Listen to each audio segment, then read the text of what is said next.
আসসালামু আলাইকুম। আশা করি আপনারা সবাই অনেক ভালো আছেন এবং আলহামদুলিল্লাহ আমি অনেক ভালো আছি। আমার প্রিভিয়াস ২ টা YouTube কনটেন্টের আমি কমেন্ট সেকশন ঘাটাঘাটি করছিলাম। আমি আপনাদের কমেন্ট পড়তে খুবই পছন্দ করি। সেখান থেকে আমি জানতে পারলাম যে আপনারা অনেকে আমাকে সাজেস্ট করছিলেন যেন আমি আমার নেক্সট ভিডিওটা IELTS রাইটিং নিয়ে করি। এবং আমি বুঝতে পারছিলাম সবাই কেন এই পার্টিকুলার এই মডিউলটাকে আমাকে ইনসিস্ট করছে। কারণ হচ্ছে IELTS এর one of the toughest module ধরা হয়েছিল রাইটিং পার্টটা। এবং পার্সোনালি আমি অনেক সাফার করেছিলাম আমার প্রিপারেশনের টাইমে এই মডিউলটা নিয়ে পার্টিকুলার। আমি চিন্তা করলাম যে যেহেতু রাইটিং পার্ট নিয়ে আমি একটা কনটেন্ট বানাবো, কেননা রাইটিং পার্টের সবচেয়ে টাফেস্ট যে পার্টটা সেটা নিয়ে না করা হোক। যেটা সবচেয়ে ইম্পোর্টেন্ট IELTS এর রাইটিং এর ক্ষেত্রে, যেটা 66% আসলে আপনার মার্কস ক্যারি করে।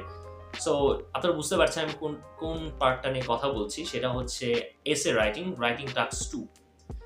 আমি আমার রাইটিং টাস্ক 2 এর যে জার্নি ছিল সেখানে একদম স্ট্রেটলি বলব আমি একটা ওয়েবসাইটই খালি ফলো করেছিলাম। সেই ওয়েবসাইটটা আমাকে হচ্ছে IELTS এর রাইটিং এর ডিজায়ার স্কোর আনতে একটা ম্যাজিকের মতো কাজ করেছে।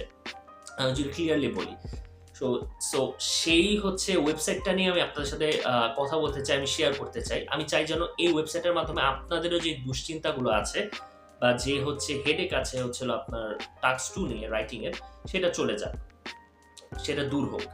আ আমি আপনাকে গ্যারান্টি দিয়ে বলতে পারি আপনি যদি ১ থেকে ২ মাস, বেশি না ১ থেকে ২ মাস যদি আপনি কন্টিনিউয়াস ফলো করেন সেই ওয়েবসাইটটা এবং সেই মোতাবেক যদি প্র্যাকটিস করেন, আপনার রাইটিং এ আর টেনশন করতে হবে না। কারণ IELTS রাইটিং এর অ্যাবাউট 66% মার্ক আসলে ক্যারি করে রাইটিং টাস্ক 2। আপনার যদি রাইটিং টাস্ক 2 তে মেক্সিমাম নাম্বারটা আপনারা তুলে ফেলতে পারেন, তাহলে আসলে আপনার ওভারঅল যে রাইটিং এর স্কোরটা সেটা দারুণভাবে বুস্ট আপ হয়। আমি আশা করি যে আপনারা আজকের ভিডিওটা শুরু থেকে শেষ পর্যন্ত ভালোমতো দেখবেন। কারণ আমি মনে করি যে আজকের ভিডিওতে যদি আপনি ১ টা সেকেন্ড মিস করেন, তাহলে আপনারা অনেক বড় কিছু মিস করে ফেলবেন। আমি আশা করি শুরু থেকে শেষ পর্যন্ত দেখবেন এবং হচ্ছে ভালোমতো বোঝার চেষ্টা করবেন। Without wasting any time, let's jump into the main video. এখন আমি পিসি থেকে আপনাদের দেখাবো যে কিভাবে আপনারা ওয়েবসাইটটা খুঁজে পাবেন। ফার্স্ট অফ অল আপনারা গুগলে যাবেন। গুগলে যেয়ে আপনাদের ১ম এই লিখতে হবে যে IELTS অ্যাডভান্টেজ 100 এসে স্যাম্পল। আপনারা যদি হচ্ছে এটা যান, এখানে ক্লিক করলে আপনার শুরুতে হচ্ছিল সেই ওয়েবসাইটটা পেয়ে যাবেন IELTS অ্যাডভান্টেজ এর। এটা খুবই বহুল প্রচলিত এবং হচ্ছে অনেকই ফেমাস একটা ওয়েবসাইট। সো আপনারা যদি শুরুতে ক্লিক করেন, ওয়েট এ মিনিট। আপনারা গেলে হচ্ছে শুধু একটা ইন্টারফেস দেখতে পারবেন। সেটা হচ্ছে IELTS অ্যাডভান্টেজ এর হচ্ছিল ওয়েবসাইটের ইন্টারফেস।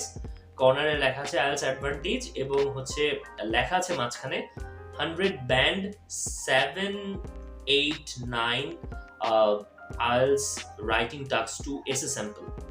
সো একটু নিচে গেলেই হচ্ছে আপনি কিছু হচ্ছে ওদের হচ্ছে এই ওয়েবসাইট সম্পর্কে কিছু লেখা আছে।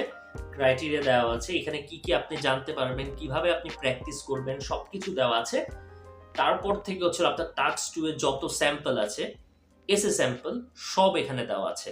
আপনার অন্য কোনো হচ্ছে বুকস বা অন্য কোনো হচ্ছে সাইট, কোনো কিছু হচ্ছে আপনার ফলো করতে হবে না। কোনো টিচারের কাছেও যেতে হবে না, কোনো কোচিং সেন্টারেও যেতে হবে না। আপনি সিম্পল এখান থেকে যতগুলো স্যাম্পল এসে আছে, IELTS এর হচ্ছে রাইটিং এর জন্য যতগুলো হচ্ছে রাইটিং এসে টাইপ আছে, যেমন agree, disagree, advantage, disadvantage, question এসে, স্টেটমেন্ট লাইক এসে, যত টাইপের এসে আছে আপনি এখানে পেয়ে যাবেন। এবং এখানে হচ্ছে ১০০ টা এসে দেওয়া, কিন্তু হচ্ছে আপনার মোট হচ্ছে ৫০ টা বা ৬০ টার মতো হচ্ছিল আপনার এসে দেওয়া আছে। কিন্তু একেকটা এসেরই ২, ৩ টা ৪ টা রাইটারের হচ্ছিল আপনার স্যাম্পল দেওয়া আছে। এবং এখান থেকে আপনারা একটা ধারণাও নিতে পারবেন যে অনেকের মধ্যে একটা মিথ আছে যে IELTS রাইটিং এ হচ্ছে অনেক হাই রেঞ্জ ভোকাবুলারি ইউজ করতে হবে। অনেক বেশি ডিফিকাল্ট যত ভোকাবুলারি ইউজ করতে পারবেন, ভাষা ইউজ করতে পারবেন, তত আপনি মার্কসটা বেশি পাবেন বা মেইন পরীক্ষাতে আপনি স্ট্যান্ড আউট করতে পারবেন। এই ওয়েবসাইটে গেলে আপনি বুঝতে পারবেন যে এটা কত বড় একটা মিথ। তো আপনার কাজটা কি? এই ওয়েবসাইটটা দেখলেই তো চলবে না। আপনার প্র্যাকটিস করতে হবে। আপনার কাজ হচ্ছে এখানে প্রতিদিন একেকটা কোয়েশ্চেন, একেকটা না, প্রতিদিন আপনি ২ টো করে হচ্ছিল রাইটিং হচ্ছে স্যাম্পল আপনি প্র্যাকটিস করবেন। আপনার কাজ হচ্ছে প্রতিদিন ২ টো করে কোয়েশ্চেন সিলেক্ট করা। আপনি অ্যান্সার দেখবেন না ফার্স্টে। কোয়েশ্চেনটা আপনি খাতায় খাতায় নিয়ে তারপর হচ্ছে আপনি নিজের মতো হচ্ছে আগে লেখার চেষ্টা করবেন। যতক্ষণই লাগুক 2-3 ঘন্টা যতক্ষণই লাগুক, আপনার টাইম প্রথম দিকে দেখার দরকার নেই। আপনি শুরুতে লিখবেন, লেখার পরে যে স্যাম্পলটা লিখেছেন সেই স্যাম্পলের সাথে এখানে যে স্যাম্পলটা দেওয়া আছে সেটা মেলানোর চেষ্টা করবেন। তারপরে এখানে যে আইডিয়াস গুলো শেয়ার করা হয়েছে, এখানে যে স্যাম্পল গুলো দেখা যাচ্ছে সেগুলো আপনি তখন দেখবেন। সো আমি যদি আমার এক্সপেরিয়েন্সটা শেয়ার করি, আমি আসলে এখান থেকে প্রতিদিন 2টো করে এসে লিখতাম। লেখার পরে আমি আমার যে স্যাম্পলটা আছে সেটার সাথে এখানকার যে স্যাম্পল আছে সেটা মিলাতাম। তারপরে এখানে যে আইডিয়াগুলো শেয়ার করা হয়েছে স্যাম্পলের থ্রুতে, সেটা হচ্ছে আমি আইডিয়াটা নিয়ে রাখতাম।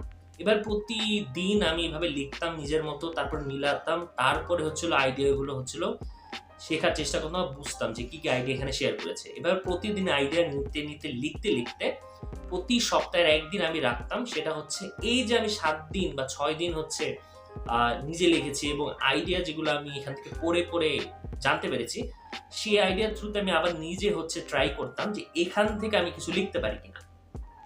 তো যেটা আমাকে অনেক হেল্প করতো। আমি যখন মক টেস্ট দেওয়া শুরু করি কোচিং সেন্টারে, তখন আমার এই জিনিসটা খুব হেল্প করে। কারণ আমি এখানে প্রতিদিন একটা করে 2টা করে এসে দিতে আমার প্রায় 100টা শেষ হয়ে গেছিল।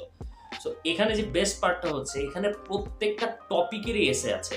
Like deforestation, like water pollution, air pollution, like আপনার চাইল্ড বার্থ, অ্যাক্সিডেন্ট, ক্রাইম, বিভিন্ন জিনিসের আপনার এসে টাইপ ছিল।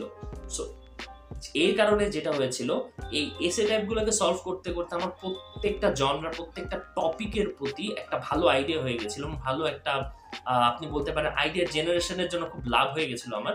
যে কারণে আমার যে কোনো টপিক নিয়ে আসতো, আমি চাইলেই এই টপিকগুলা থেকে চিন্তা করে আমি একটা করে টপিক বা একটা করে আইডিয়া জেনারেশন করে ফেলতে পারতাম এবং নিজে বানিয়ে লিখতে পারতাম। কারণ এতগুলো টপিকে যখন আপনি লিখবেন, অটোমেটিকলি আপনার একটা wide range of vocabulary, wide range of idea আপনার মাথায় সেট হয়ে যাবে, যেটা আপনার কাজে লাগবে মেন এক্সামে। আমার মক টেস্টে খুবই কাজে লাগে এবং মেন এক্সামেও আমি এখান থেকে অনেক কিছুই আমি আইডিয়া সেখানে আমার মেন এক্সাম পেপারে আমি ইউটিলাইজ করতে পেরেছিলাম আসলে। সো এর জন্য আমি বলবো যে এটা যদি আপনি 2 মাস প্রতিদিন 2টো করে আমি যেভাবে বললাম এবং সপ্তাহে একদিন রিভাইজ করে প্র্যাকটিস করেন, আপনার 2 মাসেরও কম সময়ের মধ্যে আমার 100টা আপনার শেষ হয়ে যাবে এবং আপনি তখন বুঝতে পারবেন যে আপনার কতটা আসলে ইমপ্রুভমেন্ট হয়েছে এসে রাইটিং এর, যেটা আমার সাথে হয়েছিল। সো আমি আশা করব এইভাবে আপনারা প্র্যাকটিস করবেন আপনাদের পুরো এই রাইটিং জার্নিতে, এবং আমি আপনাকে গ্যারান্টি দিয়ে বলতে পারি, আপনি যদি 2টো মাস এই ওয়েবসাইটটাকে রিলাই করে আপনি প্র্যাকটিস করেন, ট্রাস্ট মি, আপনার রাইটিং পার্ট নিয়ে আর কোনো দুশ্চিন্তা থাকবে না, স্পেশালি রাইটিং টাস্ক 2 নিয়ে। সো আশা করবো আপনারা আমার বলা, আমি যেভাবে বলেছি সেভাবে প্র্যাকটিস করবেন এবং সেইভাবে মেইন এক্সামে ডেলিভার করবেন। রাইটিং নিয়ে যদি আপনাদের কোনো জিজ্ঞাসা থাকে বা ইনকোয়ারিজ থাকে, then feel free to ask me in the comment section. আমি আপনাদের প্রতিটা কমেন্ট পড়ি এবং আপনাদের কমেন্ট পড়তে আমি খুবই পছন্দ করি। সো কোনো ধরনের যদি কনফিউশন থাকে আমাকে অবশ্যই জিজ্ঞেস করবেন এবং আমি চাই আপনারা আমাকে সাজেশন দেন যে নেক্সট আমি কি নিয়ে ভিডিও করলে আপনাদের জন্য সবচেয়ে বেশি ভালো হয়।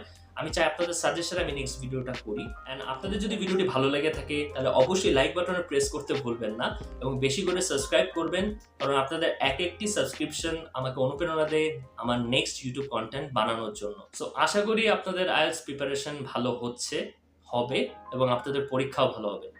Thank you very much.